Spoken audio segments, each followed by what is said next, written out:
Vamos começar. Conta um pouquinho sobre você, Renato. Então, o que é importante, acho que a gente lembrar, né? Eu, desde o ensino fundamental, eu gosto muito de leitura, né?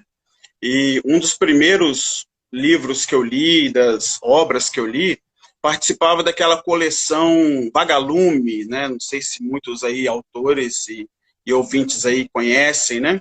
E aí eu assisti, eu li, né? O Caso da Borboleta Tíria, As Aventuras de Xisto, O Menino de Asas. E aí eu comecei a me aproximar, né, da leitura, da literatura.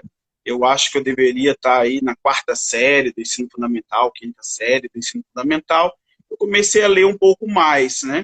E depois, à medida que eu fui, né, crescendo, estudando mais, fazendo vestibular, e comecei a ler um pouco mais, e o mundo da literatura se aproximou nesse momento, né? E por isso que eu acredito que as pessoas que têm um ideal, que querem construir alguma coisa na vida, que a leitura é fundamental, né? Você aprender a ler, você se dedicar à leitura, você se dedicar aos estudos. Isso é importante para você avançar na sua vida, ter uma vida melhor, né, no futuro. Muito bom. Bom, qual foi a sua inspiração para escrever o livro Chris David e o Chip da Nova Ordem Mundial? Pois em 2008 eu morei em Barcelona, na Espanha, e lá eu estava fazendo uma parte do meu doutorado, né, que eu sou doutor em serviço social aí pela PUC de São Paulo. Então eu comecei a ver aquelas cenas e os lugares, e por onde eu andava em Barcelona, parece que eu via os personagens da história, as coisas acontecendo, né? E eu tive aquele primeiro insight para escrever. Comecei a fazer alguns rascunhos, mas não tinha diálogos escritos, cenas montadas. Mas eu comecei a fazer alguns rabiscos, alguns rascunhos, uma página hoje, uma daqui 2 semanas, e fui montando a história. Então isso começa em 2008, quando eu morei em Barcelona. E de lá para cá, em alguns momentos eu acelerei mais o texto, em alguns momentos eu atrasei mais o texto, né? Porque eu fiz esse estágio do doutorado em 2008, mas eu concluí o doutorado em 2010. Então, naquele período de conclusão, eu tive que parar tudo, senão eu não terminava a minha tese de doutorado, né? E depois também eu acabei participando de uma eleição aqui no estado, eu fui candidato ao Senado, fui candidato a senador aqui, tive mais de 270 mil votos, não fui eleito, mas também nesse momento dei uma paradinha no livro. E de lá para cá eu fui lendo mais, reli alguns autores que eu gosto, né? Eu até trouxe aqui, vou mostrar aqui um que eu gosto muito, né? Que é o Dan Brown. Então voltei a ler o Dan Brown, né? Outros autores, né? Que a maioria das pessoas que estão assistindo a gente aqui também gostam, por exemplo, o próprio Harry Potter, né? Eu voltei a reler com mais detalhe, Maravilhoso. né? O Ladrão de Raios. Então são livros que eu reli já com essa intenção de ajudar a amarrar algumas pontas que estavam no meu livro, né? Algumas pontas que precisavam ser acertadas. Então eu reli com esse olhar, focado no que eu poderia trazer de elementos que seriam diferentes daquele original, mas que seriam interessantes para a história, né? E eu gosto muito de cinema também. Então, quem lê o meu livro vai ver as citações de diversos filmes, diversas cenas, atores, atrizes, que eu acho que consegue contextualizar um pouco melhor para quem está lendo o livro as coisas que eu estou narrando. Eu vou narrando e as pessoas vão lembrando dos atores, dos filmes, das cenas, dos acontecimentos. Acho que isso vai ser bem empolgante na leitura, né? O livro ele tem uma capa muito bonita, né? Qual foi o processo da capa, né? Como foi a escolha? Então, Então, essa pergunta é muito legal. Eu tenho uma filhada que ela fez 15 anos recente, acho que ainda não completou 16, mas fez 15 anos, a gente esteve na festa e tudo. E ela já fez ilustração para outros livros, inclusive do México e alguns aqui do Brasil. E eu propus a ela que fizesse, né, o desenho da capa. Então eu falei, olha, eu vou te passar a ideia, né? o personagem, né, para quem lê o livro depois com calma, vai ver que o personagem principal é inspirado no Keanu Reeves. Então, o personagem que está aí na capa, ele tem uma fisionomia parecida, mas nem tanto, né, porque é uma fisionomia mais jovial, e ela traz também essa coisa da imagem da pintura japonesa, né, do mangá, isso é coisa muito dela. Então ela trouxe isso também para a capa, e a personagem feminina, a gente traz os traços da Bruna Marquezine, que também na história, isso eu falo na história. Então, na capa você tem personagens ilustrados por esses dois atores famosos aí mundialmente, né? Legal, legal. E qual foi o sentimento de ver o seu livro publicado? Pois é, muito legal. Eu penso que é como um filho, né? No início aqui eu não falei, mas eu sou professor da Universidade Federal aqui do Espírito Santo. Eu tenho outros 4 livros publicados, mas na área acadêmica, né? Então, o meu primeiro livro eu publiquei em 2006, né? Então, até aqui, mas acho que talvez não necessita mostrar aqui agora. Mas o último que eu publiquei na área acadêmica foi em 2019. Então, na área de ficção, literatura, esse é o primeiro. Então, para mim, é como um filho, porque ele nasce e ganha o mundo, ganha novas pernas, vai caminhar sozinho, ele vai estar em lugares onde eu não estarei, né? E ele vai fazer coisas que eu não saberei que ele está fazendo por aí. Então, eu acho que é isso. E é como um filho. E outra questão também é que me abre portas agora para começar um novo romance, um novo livro de ficção. Isso também já está na minha mente, assim, para o futuro, né? E quanto tempo durou o processo da escrita do livro? Pois é, os primeiros rascunhos, e como eu disse, eu comecei em 2008, quando eu morava em Barcelona, na Espanha. Inclusive, acho que é bom reforçar isso.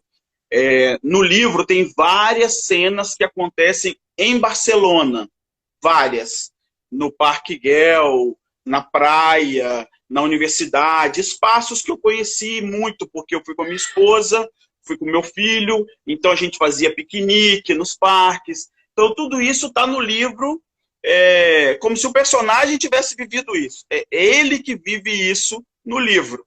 Todos esses espaços, lugares, as caminhadas, a comida de lá e os lugares bonitos, interessantes que você tem em Barcelona.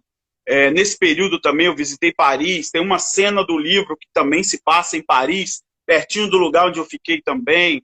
Tem uma cena em Portugal, cena pequena, mas tem, que também num lugar onde eu fui em Portugal, na Praça Central de Lisboa, né? Então, muita coisa do que está no livro são lugares, realidades que eu vivi, né? Eu morei no Rio de Janeiro na época que eu fiz o mestrado. A maior parte da história se passa no Rio de Janeiro. Hoje eu não moro no Rio de Janeiro. Hoje eu moro no Espírito Santo e trabalho na Universidade Federal aqui. Mas parte da história do menino, o personagem principal, também se passa no Espírito Santo. Uma pequena parte, que é só a parte da concepção dele, quando ele é gerado, né, quando a mãe fica grávida. Acontece aqui no Espírito Santo. Só que depois há uma reviravolta, ele vai para a Espanha, volta da Espanha e começa a morar no estado do Rio de Janeiro. E aí se desenrola toda a história no Rio de Janeiro. Tem algum fato da sua infância ou algum fato assim diferente do que você pensou e que não foi publicado? Então, no início da história, né, eu sou assistente social. Então, eu trabalho muito com os meus estudantes, com os alunos. Eu ensino a fazer entrevista. Eu ensino, é uma técnica que a gente ensina para os alunos da graduação. Fazer entrevista, é uma técnica. Então, quando eu comecei a escrever, eu lembrei daquele filme, a Entrevista com o Vampiro. Então, quando eu comecei a escrever, maravilhoso. Quando eu comecei a escrever, eu pensei, poxa, se eu ensino a fazer entrevista, eu gostei desse filme, eu acho que o meu livro vai por aí. Então, o livro todo, na verdade, é um processo de entrevista em que a personagem, né, Lena, que é a personagem principal, né, o Chris Davi, mas a história se passa entre os dois. Então a Lena é uma jornalista que está fazendo uma entrevista com o Chris David e quer saber da vida dele. E aí ele vai contar a vida dele durante o livro. Enquanto ele conta a vida dele, os acontecimentos vão acontecendo, né? E tem muita ação, muita emoção, muita, como é que eu posso dizer? Até suspense você tem, é um universo distópico também, porque eu não estou falando da realidade que a gente vive aqui agora. É uma realidade para o futuro, mas um futuro também próximo, né?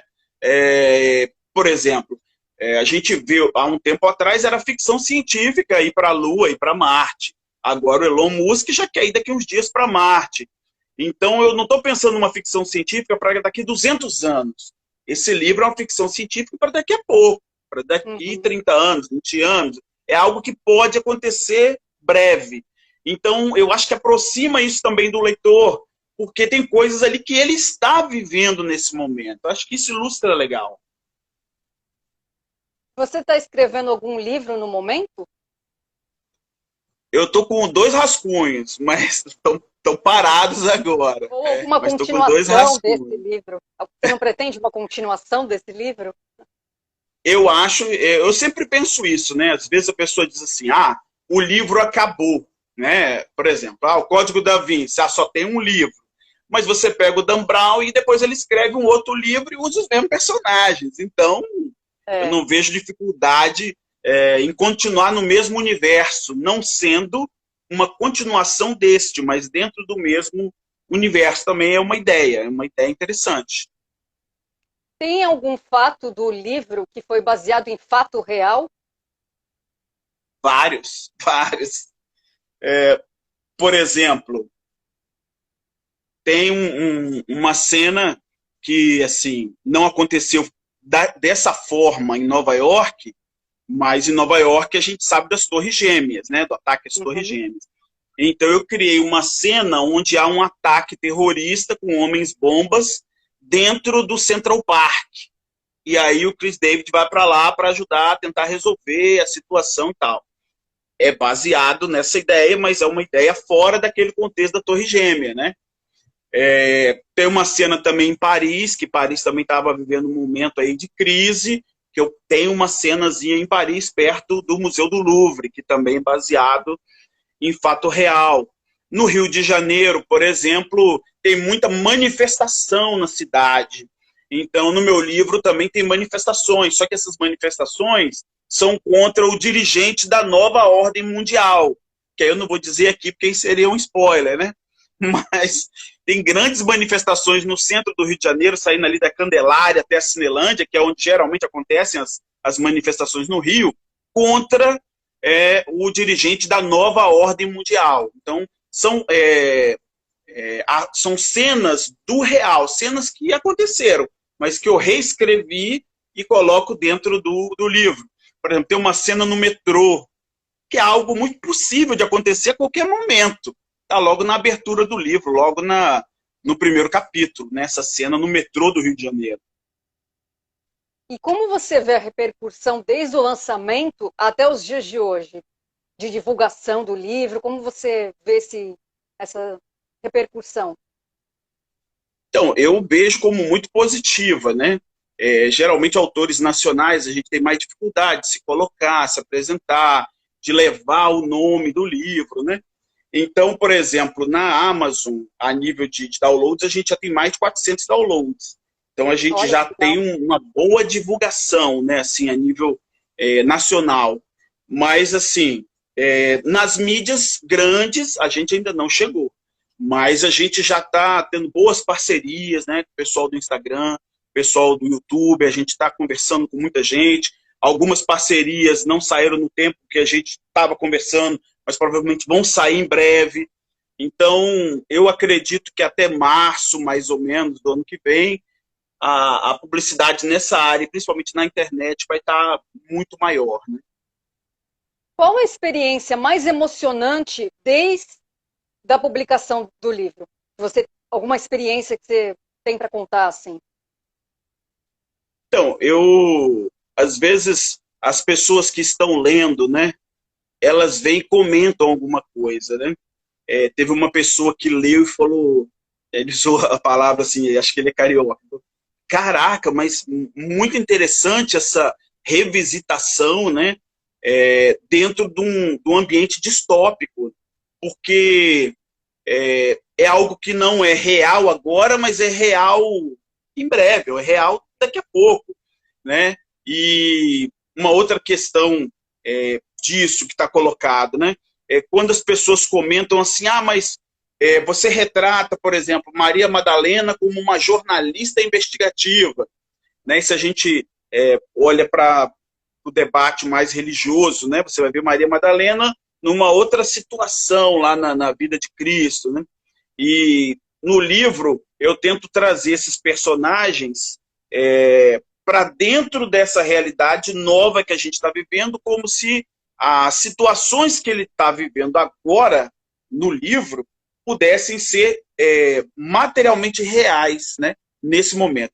Então, quando alguém diz assim, igual logo que abre o livro também, acho que ainda no primeiro capítulo, né, que eu falo das reivindicações dos artesãos de órgãos, né, porque no livro eu falo que no futuro haverão artesãos de órgãos. Então, se você quer imprimir um coração, você procura o artesão e ele vai preparar um coração para você. Você quer imprimir um braço, um olho, um corpo inteiro. E a grande reivindicação dos artesãos de órgãos é essa, de que a legislação do grande líder mundial não permite que se possa imprimir um corpo inteiro, né, para os seus clientes, porque os clientes querem mudar de corpo, eles não querem só um coração novo, eles querem um corpo novo. Então, algumas dessas questões que eu coloco, para quem está lendo o livro, ela fala, Renato, mas de onde você tirou? Mas como isso? Mas isso é possível? Não é possível nesse exato momento, mas daqui 10 ou 20 anos vai ser possível, né?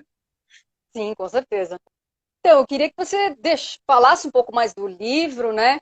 Como as pessoas podem comprar, falasse uma mensagem para as pessoas, né? Sobre o livro, ou sobre sua visão como escritor, uma mensagem para os jovens que estão começando a escrever, né? Então, eu acredito assim que teve uma pessoa que comentou algo do livro, antes de ler, a pessoa viu só a sinopse. E aí eu falei para ela, olha, para você conhecer um livro, você precisa lê-lo. Então eu acho que essa é uma grande orientação. Por quê? Tem muita gente, não estou falando do meu livro especificamente, mas que às vezes olha para um livro ou ouviu algum crítico falar, o livro tal não é bom, o livro tal aborda tal coisa. Eu digo, para você conhecer o livro, é preciso lê-lo. Então, não vá somente, né? Claro que se alguém já leu, alguém experiente, fala, olha, esse livro aborda isso, tudo bem, mas você não pode deixar de ler para que você conheça e você tenha a sua opinião sobre aquele livro, né? Isso vale para o meu, mas vale para qualquer outro livro. Tem um autor que filme no é Brasil... assim também, né? Um filme também é assim, né? Filme também. Tem um autor, não sei se você vai concordar comigo, mas tem um autor brasileiro que ele é conhecido mundialmente e aqui no Brasil ele recebe um monte de crítica, né? Que é o Paulo Coelho, por conta da forma que ele trabalha a questão da autoajuda. Mas eu, propriamente, entendo o seguinte, se ele é famoso, se o livro dele vende, é porque as pessoas precisam desse tipo de literatura. E se ele consegue escrever, ele tem um dom para isso. Eu não jogo pedras nele. Até durante a pandemia eu reli esse aqui dele, que é muito bom, né? Que é a história dele, né? Lá em Santiago, na Espanha, o caminho, né? Ele faz isso aqui que é o Caminho de Santiago. Reli também esse aqui dele, esses dias aí, na pandemia também, né? O Alquimista. O Alquimista é o livro mais lido de um autor brasileiro, é o Alquimista. É o Alquimista. Foi comprovado isso. Então, eu penso assim, se você quer conhecer um livro, você precisa ler. Não adianta olhar para a capa, olhar para a sinopse, tem que ler o livro. Isso. Acho que o mais importante é ler. E o próprio Paulo Coelho, né? Eu acredito que ele, a nível mundial, ele traz para o Brasil muita coisa. Por quê? No Diário de um Mago, tudo bem, ele está na Espanha. Mas quem que está na Espanha? É ele é brasileiro. Então ele está trazendo um pouco do pensamento brasileiro sobre aquela realidade que ele está vivendo. E mesmo no Alquimista, que ele não está falando também no Brasil, mas ele está falando de um cara, né, que resolve, que cuidava das ovelhas e tal, faz uma viagem, vai lá para a pirâmide. Tudo bem, é um outro cenário. Mas a forma do personagem principal pensar é a forma que um brasileiro, como Paulo Coelho, pensa. Né? O personagem, ele traz um pouco isso do autor. O personagem não está vazio. O personagem traz esses elementos que estão no povo brasileiro, né? Muito embora a história não seja no Brasil. Então, para finalizar, eu queria que você falasse um pouco mais do livro e aonde as pessoas podem comprar, e mais o que você quiser falar sobre o livro. Ótimo. O livro está disponível na Amazon, né? Quem tiver o Kindle Unlighted, você pode colocar, por exemplo, para leitura, né? Se você quiser, pode baixar o arquivo inteiro, né? Também para leitura. E ele tem também na Amazon um impresso. O impresso, às vezes, tem um inconvenientezinho que ele vem dos Estados Unidos, então tem o correio deles lá é um pouco mais caro, né? Mas, para quem gosta do livro impresso, vale a pena ter o livro impresso, né? Você está aí com o livro impresso na mão, né? Eu gosto muito do livro impresso. Não tenho nada contra o e-book, nada. Mas eu gosto, então acho que vale a pena, né? Está disponível. Então, para quem tem a plataforma Kindle, vale a pena já ir lendo. Quem puder, né, ajudar na divulgação, passar para os amigos, encaminhar, né, para os colegas, para quem gosta de leitura, para quem gosta de ficção, né? Porque às vezes a gente lê sempre os mesmos autores. Então, acho importante a gente começar também a investir nos autores nacionais, ler um pouco mais dos autores nacionais. E a gente sabe que tem autores nacionais que lá no mundo, lá fora, são muito respeitados, né? Como Machado de Assis mesmo, entre outros autores nossos aqui. Então, eu acho que é isso, né? Quem tiver mais interesse também pode seguir, né? Mania de Leitura, que vai estar lá tanto no YouTube quanto no Insta. É isso aí, Mania de Leitura, etc e tal. E também o meu Insta, Professor Renato, que a gente vai estar lá falando mais sobre o livro, comentando mais materiais de divulgação do livro. Muito obrigado. Tá, foi um prazer falar com você, falar com as pessoas que estão aí nos assistindo. Tá? Obrigado, pessoal, pela atenção. Valeu. Até a próxima. Até a próxima. Tchau. Tchau.